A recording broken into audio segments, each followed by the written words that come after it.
시청자 여러분 안녕하십니까. 다섯 공부방 시간입니다.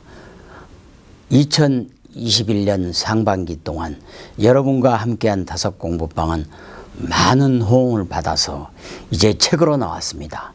다섯 선생님의 호에 걸맞게 저녁의 참 사람이라는 책으로 온 오프라인 서점에서 여러분들이 만나볼 수 있습니다. 집필자인 아주경제 이상국 논설실장님은 이 책을 다섯 평전으로 명명했습니다. 지금까지 다섯 선생님을 기리는 수많은 책들이 나온 것들이 있지만 이처럼 평전으로 나온 것은 최초라고 자부심을 갖습니다. 종교나 철학을 공부하지 않는 사람도 쉽고 간결하게 이해할 수 있게 된 책이기 때문에, 평전이기 때문에 여러분들의 많은 호응을 바라겠습니다. 이제 다섯 공부방 시즌2를 시작합니다. 시즌2에서는 박영호 다섯사상연구회의 제자이신, 그리고 연구회의 총무이신 김성원 선생님께서 다섯의 일생과 다섯의 사상을 주제로 오도송, 즉 깨달음의 시를 여러분들에게 강의해 드릴 것입니다. 여러분, 깨달음의 시간, 그리고 대한민국 근현대의 영적 스승으로 불리는 다섯 선생님의 오도송을 통해서 함께 사상과 철학의 길을 떠나보시죠.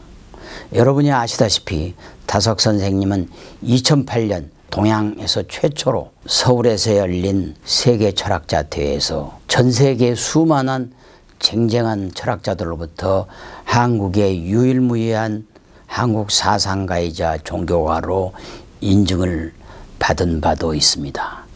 여러분, 이제 K-스피리추얼리티, 즉 K-영성의 시대가 도래하고 있습니다. 서양과 중국의 철학을 공부하는 것도 당연히 중요합니다. 그렇지만 5,000년, 9,000년 단군 이래로 내려온 대한민국의 혼과 DNA가 있는 한국 사상을 다섯 선생님의 오도송을 통해 함께 공부하시죠. 여러분, 다섯 공부방 시즌2 길을 떠납니다. 대단히 감사합니다. 못된 세상, 틀린 세상 뒤로 하고 위로 올라가면 마음이 한없이 넓어진다. 하늘로 머리를 들면 시원하여 생각이 피어오른다. 우리가 무엇을 먹든 그것은 피가 되고 그 피는 뜻이 있어서 위로 올라간다. 지금 우리의 인생이 존재하는 것은 필요가 있어서 존재하는 것이다. 다섯은 우리 범부들에게 위로 올라갈 생각으로 살면 성령 충만함을 얻을 수 있다고 기다림을 가지라고 당부를 한다.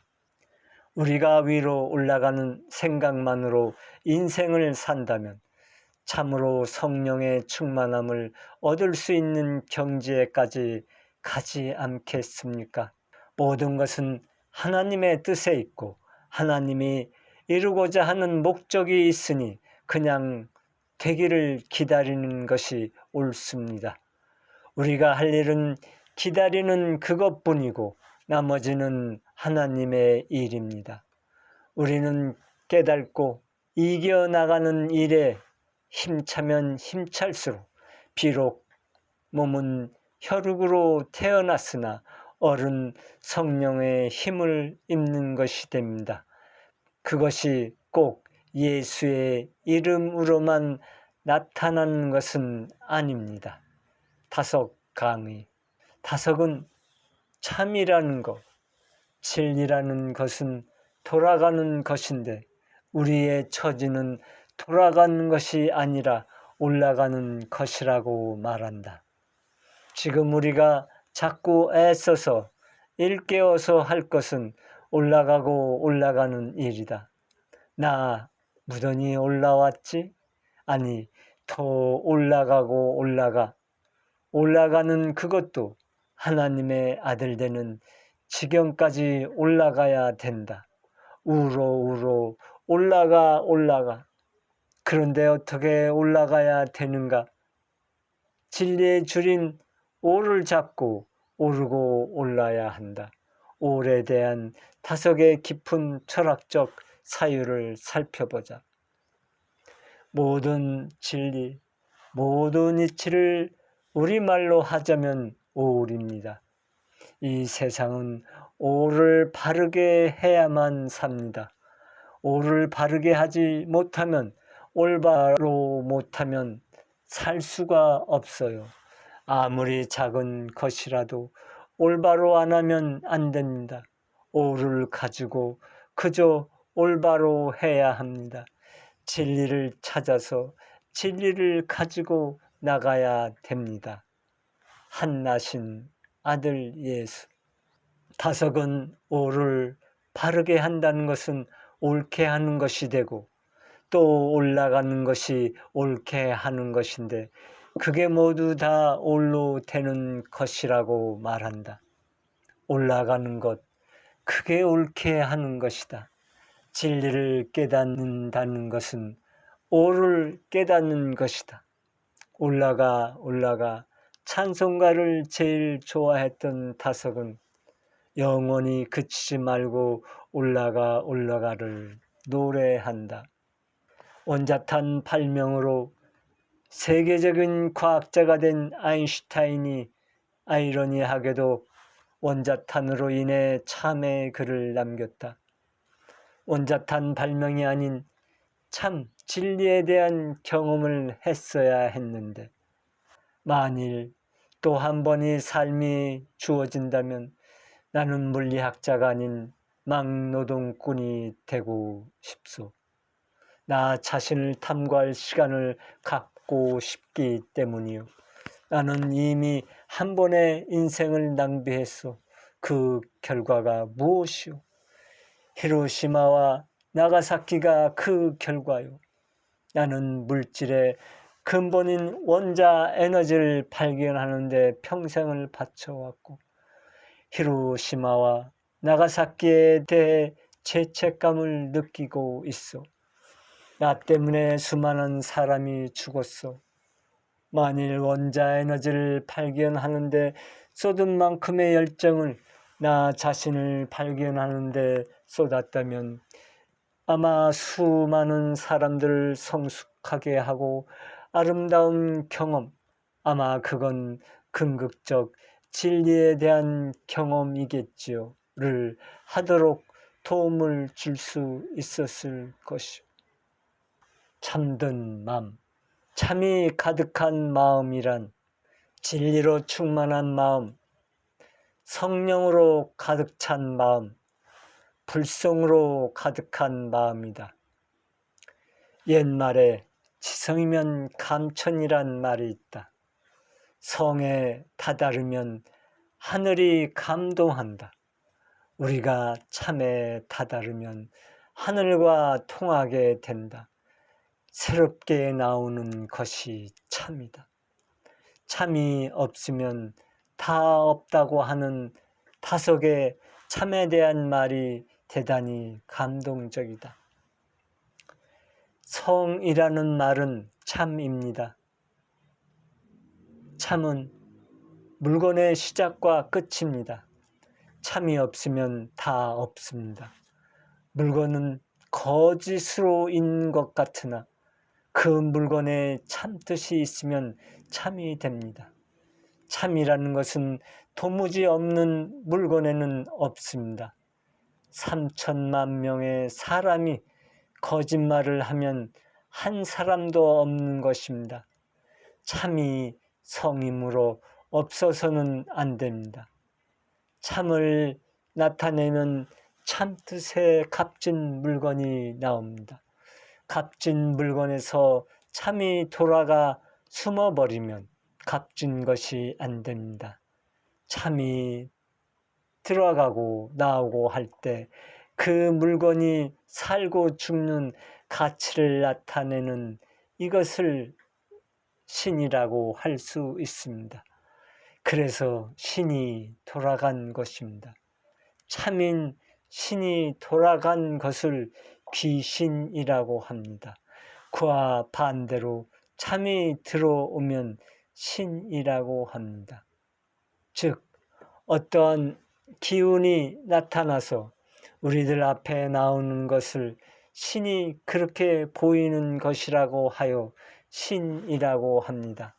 다시 돌아가면 귀신이 됩니다. 안 보이는 것을 귀라고 합니다. 이러한 일을 참이라고 합니다.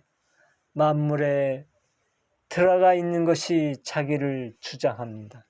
이것을 우리말로 주체라고 합니다. 바로 그 물건 속에서 존재를 드러내며 떠나지 않는 것이 체입니다. 모든 물건마다 참이 주체이며 이 참이야말로 참물체입니다. 무슨 물체라는 것도 참을 따져 나가면 물체가 아닙니다. 새로운 것이 자꾸 나옵니다. 주체로서 나옵니다. 이처럼 새롭게 나오는 것이 참이란 말입니다. 그래서 우리에게는 참밖에 없는 것입니다. 새롭게 나오는 것이 참이듯이 참을 찾는 이는 가슴속에 생각의 불꽃이 타오르고 있는 사람이다. 그러므로 참을 찾는 이는 성령이 건네주는 참된 생각을 말을 하고 싶어 한다. 참빈 하나 참. 참은 빔으로 하나님인 참이다. 참은 비어 있음으로써 하나, 즉 대하인 참이다. 참은 마음속에 있다. 참은 하나다. 참은 마음이 비어야 한다. 마음을 비우면 참인 허공이 그 속에 들어온다. 빈 마음에 허공인 하늘나라가 들어오지 않으면 마음의 가난을 면치 못한다. 다섯어로. 노자는 도란 비어 있다고 말한다. 도충이용지. 도는 비어 있고 그 비어 있음을 쓴다. 노자 4장. 노자의 도란 참이다. 도가 비어 있다는 것은 참도 비어 있다는 것이다. 비어 있을 때만이 쓸 수가 있다. 비어 있지 않고 무언가로 채워져 있으면 사용할 수가 없다. 이것은 또한 비어 있어야 자유롭다는 뜻이다. 빔 없이는 자유함이 없다. 예수가 말한 진리가 너희를 자유롭게 하리라와 같은 말이다. 진리가 참이요 도가 아닌가. 모든 빔을 말하고 있다. 빔 없이는 아무것도 아니다. 빔에 이르러야만 깨달음이 따른다. 단군 할아버지 사상을 이어지 못한 것을 다석은 못내 아쉬워했다. 짐승은 종족 보존, 사람은 진리 보존이라는 화두를 우리 결에게 던졌다. 최근 우리 사회를 보면 사람들은 식색에 빠져 헤어나지 못하고 있고 물신주의, 개인주의가 팽배해져 가고 있다. 정치는 진보, 보수로 나뉘어 대한민국을 분열로 이끌고 여기에 코로나19의 바이러스까지 겹치면서 서민들은 방황하고 우울한 삶을 살아가고 있다. 다석의 화두는 이러한 역경 속에서 우리 결에게 깨우침의 등불이 될 수 있을까? 짐승의 목적이 종족 보존이라는 사실을 우리 모두는 잘 알고 있다. 그러나 사람의 삶의 목적이 진리 보존이란 말은 학교나 교회, 성당, 사찰 등 사회 어디에서도 들어본 적이 없다. 짐승은 종족 보존, 사람은 진리 보존이라는 다석의 말은 짐승과 사람의 역할을 가장 뚜렷하게 구분짓는 말이다. 우리들이 이 세상에서 잘 먹고 잘 산다는 것은 겨우 자신과 자기 식구들만을 위한 것일 뿐 그것은 단지 종족 보존에 불과하다. 물론 물질의 풍요 속에서 사람들이 식과 색의 맛을 이기기란 쉽지 않다. 왜냐하면 식색이란 짐승이나 사람이 공이 갖고 있는 본능이기 때문이다. 그러나 사람이 본능에만 충실하다면 참 사람이라 할 수 있겠는가? 사람에게는 본능을 넘어설 수 있는 자유의지가 있기에 식색, 즉 종족 보존을 넘어 진리 보존을 목적으로 삼아야 삶의 참된 의미를 찾을 수 있는 것이다. 짐승이 종족 보존을 하는 것은 자연스러운 일이라면 사람 또한 진리 보존을 하는 것이 자연스러운 일이다. 그런데 그만 사람들이 짐승같이 식색으로 살다 보니 진리 보존하고는 거리가 먼 생활을 해왔다. 대부분 먹고 살기 힘들고 바쁘다는 핑계로 진리라는 단어는 잊어버린 지 오래된 낯선 단어가 되어버렸다. 소수의 사람만 그 뜻을 간직하며 살아간다. 수천만 명의 신앙인과 교인들이 있지만 진리 보존의 사명감을 갖고 사는 신앙인이 있다는 소리를 들어보지 못했다. 다석의 말이 이 사회에 두루 퍼져 각성하는 사람들이 늘어나고 진리 보존을 보편적으로 받아들여 실천하며 이것이 우리 각자에게 영성의 풍요로움을 가져다 줄 수 있기를 바란다. 이 땅 위에서 무엇인가를 찾고 거기에 목적을 두는 것은 진정한 신앙인이 아니다.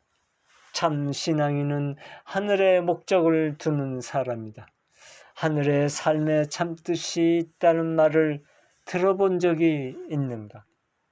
목적이 삶에 있다면 그 삶이라는 것은 하늘에 있지 결코 이 땅 위에 있는 것이 아니다. 삶의 참뜻은 하늘에 있지 여기에 있지 않다. 참뜻은 영원한 허공인 보이지 않는 데 있지 여기 환상계에 있지 않다. 사람들은 하늘에 먼저 해야 할 것을 땅에 먼저 한다. 사는 목적을 하늘에 두지 않고 이 세상에 둔다. 이 세상에는 우리가 가질 목적이 없다. 이 땅에서 참이라고 하는 것은 상대적 참이지 온전한 참이 아니다. 그러기에 우리는 머리를 하늘에 두고 몸뚱이를 곧게 하여 하늘에 가까워지고 애를 쓴 것이다. 다석어록, 다석의 진리 보존 정신은 어디에서 나왔을까? 그는 유교가 가족주의로 망했다고 했다. 그러므로 우리들의 삶이란 가족을 넘어서는 진리 정신을 가져야 사람 구실을 제대로 할 수 있게 되는 것이다. 지금 우리 사회에 가족을 넘어서 국가를 넘어서 세계를 넘어서 진리를 추구하는 사람이 과연 몇 사람이나 있는가 묻고 싶다. 자손이 끊어지는 것을 걱정 말고 정신이 끊어지는 것을 걱정하라고 한다.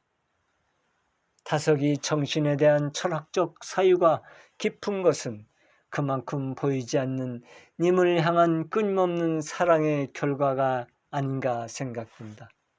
없이 계시는 님과의 소통은 무엇으로 하는 걸까? 바로 정신으로 하는 것이다. 정신은 영원하기 때문이다. 나는 몸이 아닙니다. 생각하는 정신입니다. 정신은 밖에서 보이지 않지만 정신은 영원합니다. 정신은 머리를 하늘에 두고 있는 존재이기 때문이다. 가령 생명이란 말을 생각해 보자. 생명이란 살라는 명령이다. 그 생명은 그냥 살라는 명령을 받은 것이 아니라 하늘의 뜻을 찾아서 살라는 명령을 받은 것이다. 그러니까 사람에게는 하늘의 뜻을 찾을 의무와 책임을 수행하는 것이 바로 인생이다. 그 하늘의 뜻이 참이요 진리이다. 그래서 사람은 참을 보존하는데 그 깊은 뜻이 있는 것이다. 이것이 인간으로 하여금 진리 보존이라는 생각을 낳았다. 다섯에게 사람은 진리 보존이라는 생각을 갖게 해준 분이 인도의 마하트마 간디이다. 간디의 진리 파지는 그에게 각인되어 오늘날까지 실천적인 삶을 살게 해 주었다. 다섯이 간디를 좋아하는 이유가 여기에 있다. 진리 파지란 진리를 잡았으면 꽉 잡고 놓지 않겠다는 뜻이다. 무슨 일이 있어도 진리 정신을 잊지 않겠다는 단호함을 말한다. 이 세상에 무서운 것은 참 하나밖에 없다. 간디의 진리 파지란 참을 꽉 붙들어야 한다는 말이다. 참을 꽉 붙들고 살아서 참에서 나오는 사랑으로 일을 하여야 이 세상의 일이 바로 된다. 이 세상에 두려울 것, 무서운 것이 없다는 사람은 참을 꽉 잡아 쥔 사람입니다. 불교에서는 세상에서 제일 무서운 것이 붓다입니다. 붓다라는 것은 참입니다. 간디는 세상에서 무서운 것은 참이라고 했습니다. 하느님은 진리라는 말보다는 진리는 하나님이다 하는 것이 참에 더 가깝다고 하였습니다. 무서운 것은 참 하나밖에 없습니다. 참을 바로 안다는 것은 하나를 깨닫는 것이므로 이것을 깨달은 연후에 무서운 것은 참이다라는 말도 나옵니다. 세상에서 두려워하는 마음이 없어야 한다는 말로 참을 깨닫고 꽉 찐 연후에야 알게 됩니다. 다섯 강의.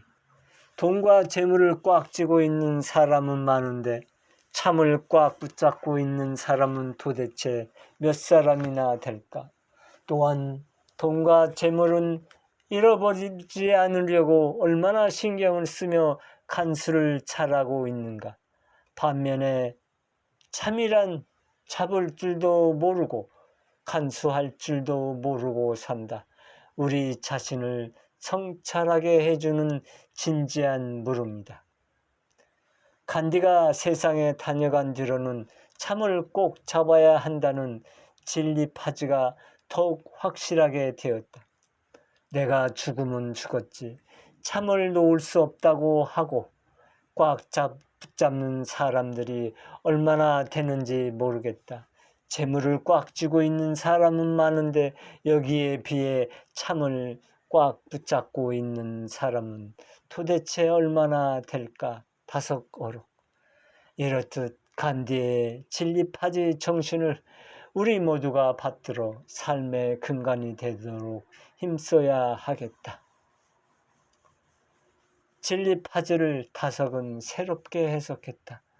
무엇이 참으로 쓸데있는가를 아는 것 또한 진리파지가 된다는 것이다. 사람들은 거의 쓸데없는 일에 정신을 다 소모하고 참으로 쓸데있는 일엔 거의 정신을 쓰지 않는다. 시간도 체력도 마찬가지다. 그러니까 무엇이 쓸데있는 일인가를 아는 것이 덕성이요 진리파지다. 진리파지란 사람이 이룰 것을 이루고 가질 것을 가지는 것이다. 다섯 어로. 간디의 진리파지와 같은 의미로 유교에서는 택선 고집을 말하고 한다. 성지자 택선 고집 지자야 중용. 참을 행하는 것이란 착함을 선택했으면 굳게 고집스럽게 붙잡고 나아가야 한다는 것이다. 다석은 고집이란 재나를 강화시켜주는 것이라며 쓸데없다고 하였지만 택선 고집에서의 고집은 꼭 필요하다고 했다. 그 당시의 지식인들은 그를 택선 고집을 실천한 사람으로 평가했다. 고집불통인 택선 고집에 대한 다석의 생각은 확고부동하다. 한 고집은 있어야 세상을 살아가요. 그것도 괴상한 고집을 피웁니다. 고집 없이는 결코 정말 뭘 붙잡고 나가지를 못합니다. 예수만을 믿으며 자기의 남은 생애를 지내는 사람은 큰 고집이 있는 것입니다. 이 세상 한 고집 없으면 온전히 살지 못합니다. 산다고 해도 하나님이 커지지 못합니다. 예수 그리스도요 첫째가는 고집입니다. 석가모니요 고집불통이요. 고집불통이라면 숨이 막히는 일이나 그렇다고 석가모니의 없어진 숨이 풀어집니다. 숨이 풀어지면 결판이 납니다. 한나신 아들 예수.